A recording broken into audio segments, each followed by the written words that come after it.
Alpha Omega.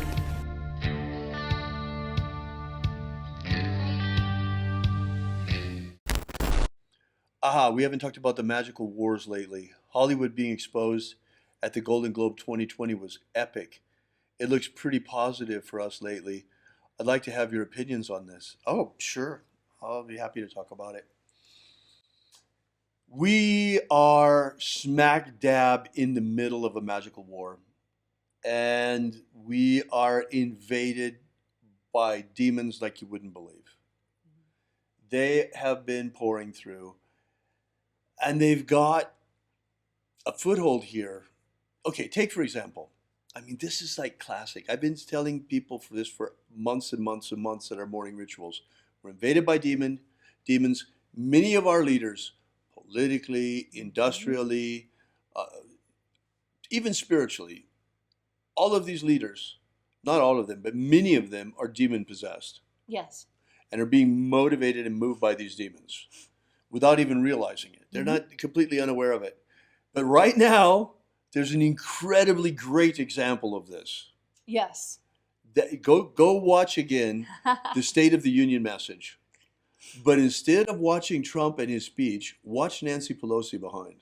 Oh, yes. She becomes more and more and more agitated. By the end of the speech, she can't control the demon at all anymore. It's totally controlling her. Yes. She's doing things that make her look so bad that if she were consciously aware of what she's doing, there's no way she would be doing that. I mean, come on. How many times does she have to see herself lick her dentures in public on camera before Right. she starts figuring out that the poly grip she's using is It's not out? working. It's, gosh. It's really astonishing that some people can be so unconscious of their physical body, that you can't control your physical body. Now, I understand, I've seen commercials about people who can't control the way they move, and the darting tongue and the weird thing about the feet, but I hope she's not on antipsychotic medicines that are making her tongue dart about her mouth like that. Right.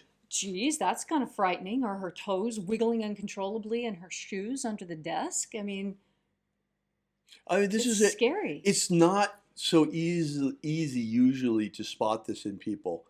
But in this case, it was just over the top. It was just so obvious. You could see it. And I'm surprised none of the news commentators, nobody ever, even in the fringe news commentators, nobody would say, hey, that looks like demon possession.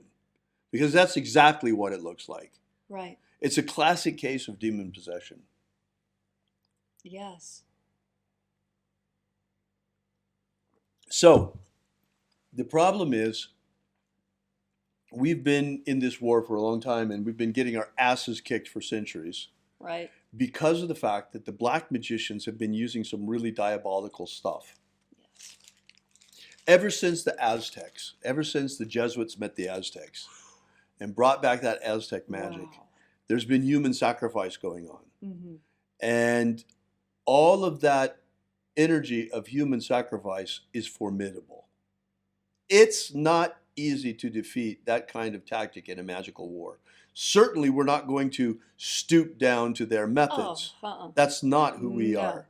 No. We don't kill people just for magical power, unlike the black magicians. But what's very interesting, it was just a theory a couple of years ago, but it sure looked like the best way to counter the power of demons is with the power of the greatest exorcist who ever lived, Jesus of Nazareth. Yes. So that's why we chose specifically this magic, and it's one of the reasons we chose specifically this magic, and have been using it to establish human freedom worldwide.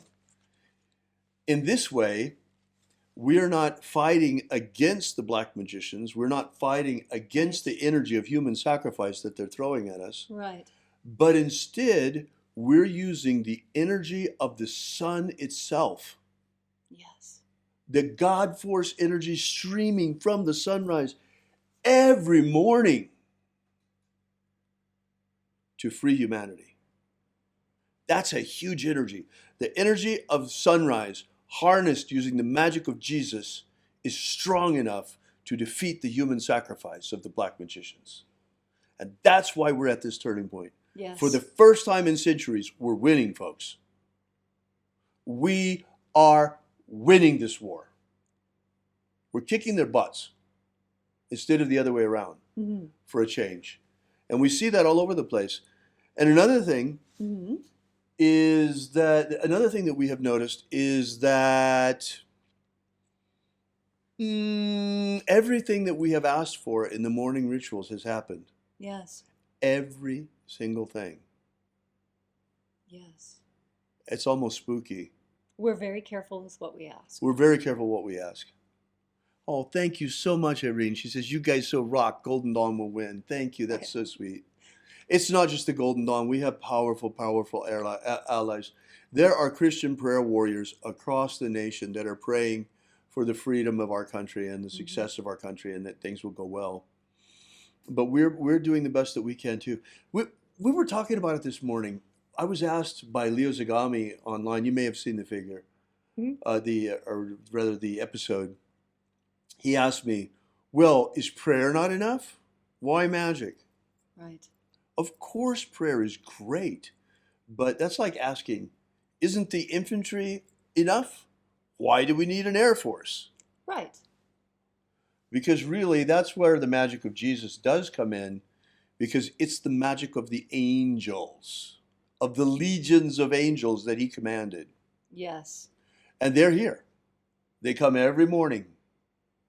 Every single day they're here. We live in the presence of those angels all the time here at Columenge. They come and they go constantly. And we're in communication with them. So yeah, the Christian prayer warriors, they're the infantry. We're the Air Force. When they get pinned down, that's why we need good intel. We need to know what's happening where and when our magic is most effective. That's right. So we can act to help. In the moment. And luckily, we've been given really, really good intel lately. And we've been very, very effective because of it. And we finally got enough power to overcome the energy that the black magicians keep throwing at us. Yes. That's the best news. Right. It's incredible. I mean, go look and watch the movie They Live. Yes. It's a good one. We tried in our last video to include a short section of it, and they copyright struck us immediately and slammed the video down off of Facebook like you wouldn't believe. But yeah, take a look at They Live. It's very, very interesting because that's kind of similar to what we've got. We have these demon-possessed people that are walking among us looking like normal folks. When they're not. Right. There's very, very little of them that is left. In some of these people, there's only the demon left. And you can really see it in those people. And some of these people, most of the time, they have the demon under control. But in extreme circumstances, like what happened the other night with Nancy Pelosi was not in control at all. The demon was in control of her. Absolutely. She was being ridden right there in front of us. Right. Now that's something that's very different too. This concept of being ridden actually has no place in high magic. Right. This is a voodoo concept, folks.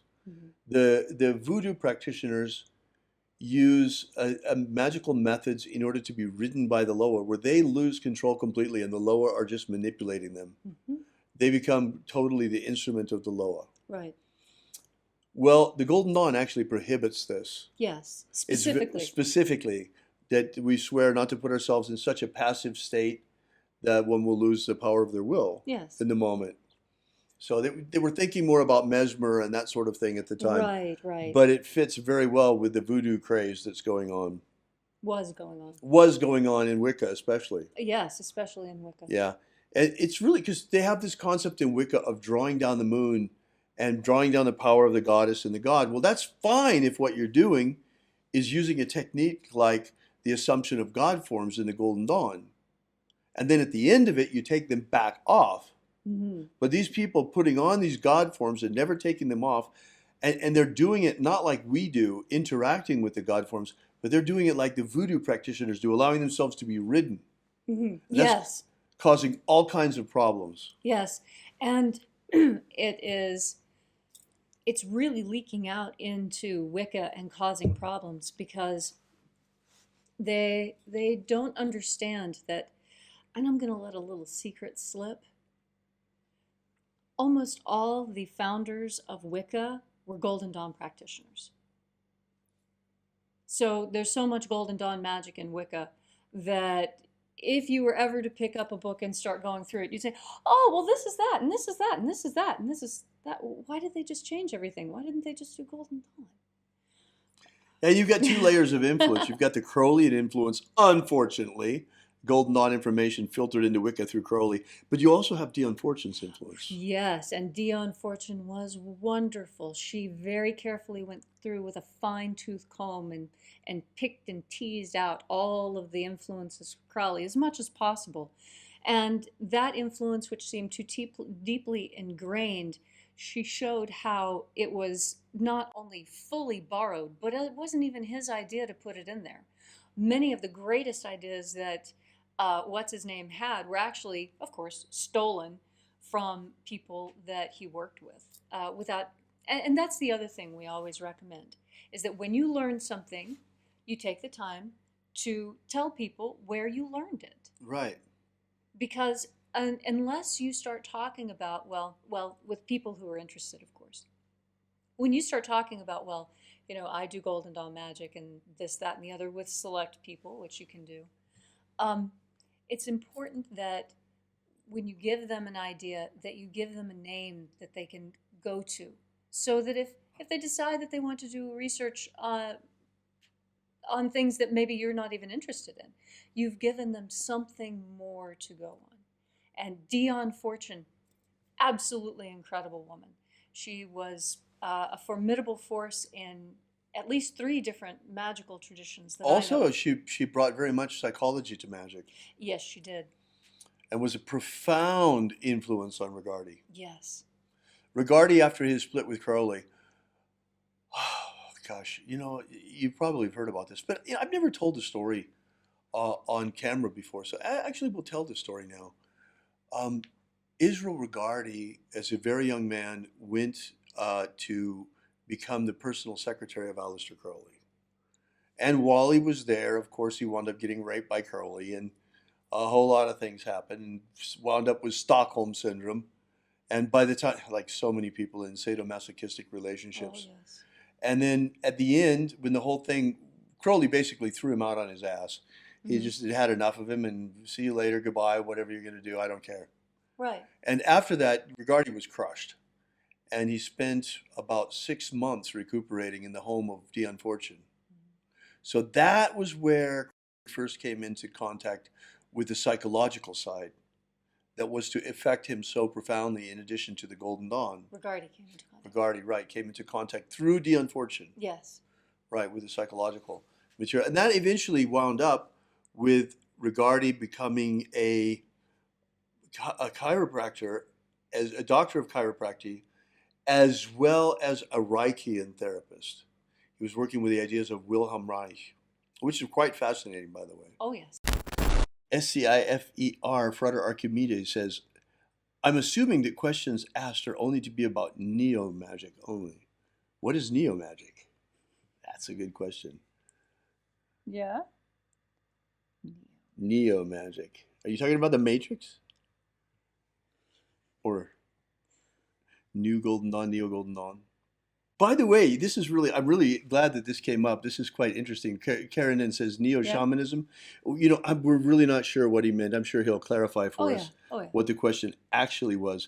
But it's interesting because Leslie and I were just talking about this just before we came on camera. Class, yes. Yeah, because we've been really very much at a loss to describe what it is that we do outside every morning in our daily ritual. Mm-hmm. Because it certainly looks like nothing of Christianity that we've ever seen before. Right. And yet, it comes from the original Christian sources. So, in fact, it's archaic. Yeah, it's archaic. It's the magical bit that was repressed in the 3rd century and gotten rid of, and they didn't want it, and now it's back. Right. So... what else came back? Right. So what's interesting is we finally came up with the right name, because in the neo-pagan community, we've had neo-pagans and neo-shamans, and Neo-pagans, what they have done is that they have studied ancient ritual practices of Yes. ancient pagan cults, and they have revived them. Yes. They're revivalists. Well, Leslie and I are also very much revivalists. We are reviving the ancient magic of Jesus of Nazareth as it was taught back then, and we're reconstructing it very carefully Yes. to what we believe is as close to the original as possible. Yes. And we're reviving it, invoking the 12 every day, invoking the 12 watchers every day, and invoking all of the energies of the treasury of light every day in order to really activate again the magical egregore before we start communicating the baptisms of the system on a wide basis. Right. So we've noticed, hey, look, this is so similar to what the neo-pagans have been doing.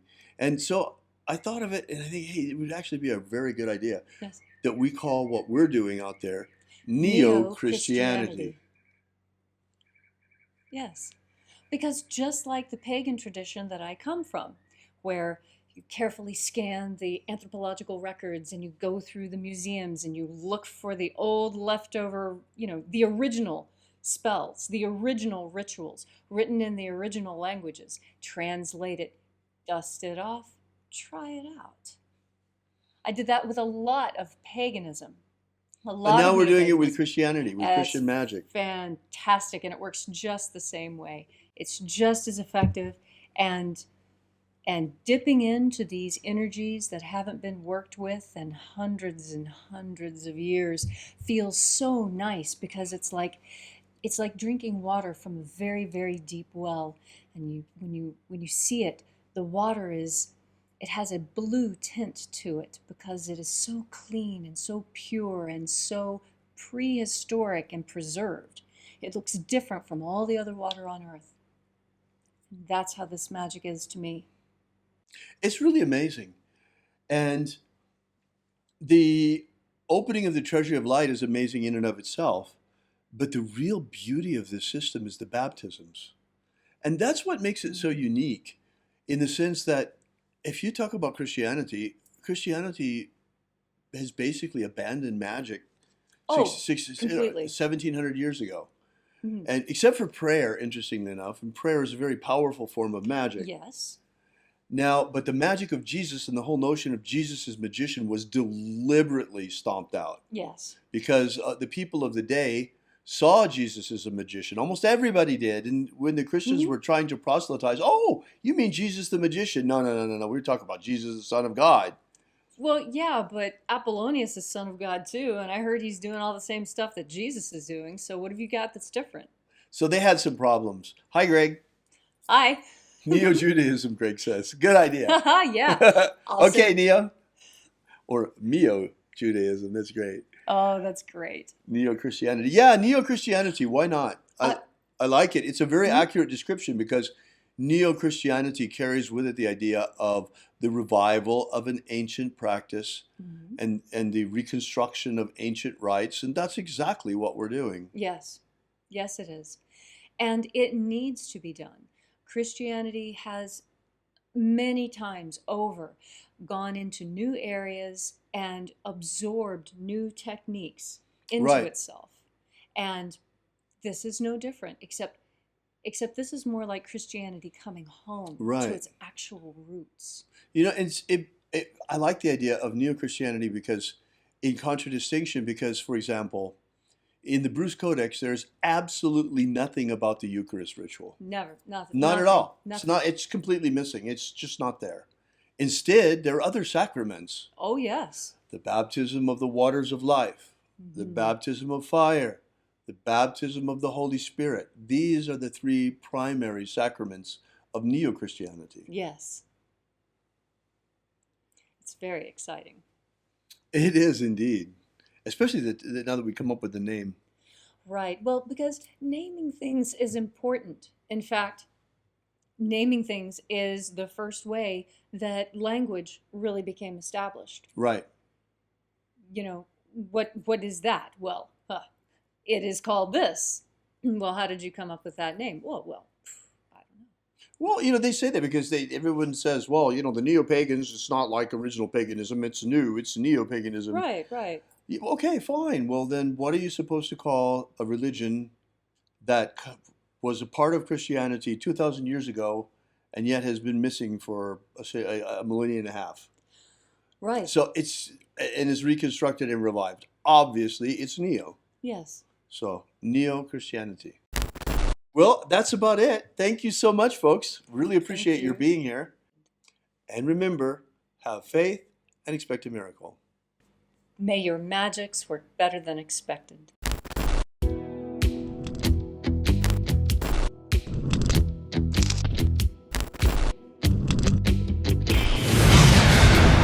Yesterday we released this brand new ebook, Was Jesus a Magician? Give you the basic background of the rediscovery of the lost books of Yahweh, how it happened, why they were repressed, why it is that the magic of Jesus was nearly destroyed and wiped from the face of the earth, and the miracle by which it survived, how we only have one precious manuscript of this ancient knowledge, and that's truly all there is left. Well, maybe in the Vatican they have it, but they're not about to give us that to fill in the little gaps that we've found. So be sure to make sure you download this. You don't want to miss this. You can get it for free for now at thesecretsofjesus.com. Thesecretsofjesus.com. Are you familiar with the Rosicrucian with what's his name? He's popular in the States. He's the president or the Emperor. Imperator. The president. Emperor. Imperator. From the Golden Dawn. What's his name? Oh. David Griffin holds this position as Emperor. Imperator. David Griffin. David Griffin. David Griffin. David Griffin. David Griffin. Have David Griffin. I saw an email yesterday that he sent out about, there's a magical war going on. The Mage War. Demons of the infernal realm. All of them. There is really a magical war going on. The Mage War. There is a guy called David Griffin who is heading all these magicians. David Griffin is S.L. McGregor Mather's present successor. David Griffin. David Griffin. David Griffin. David Griffin. I'm Golden Dawn Imperator David Griffin. David Griffin. David Griffin. David Griffin. David Griffin. Now David Griffin. There's a magical war going on. So there is really a magical war going on. Alpha Omega.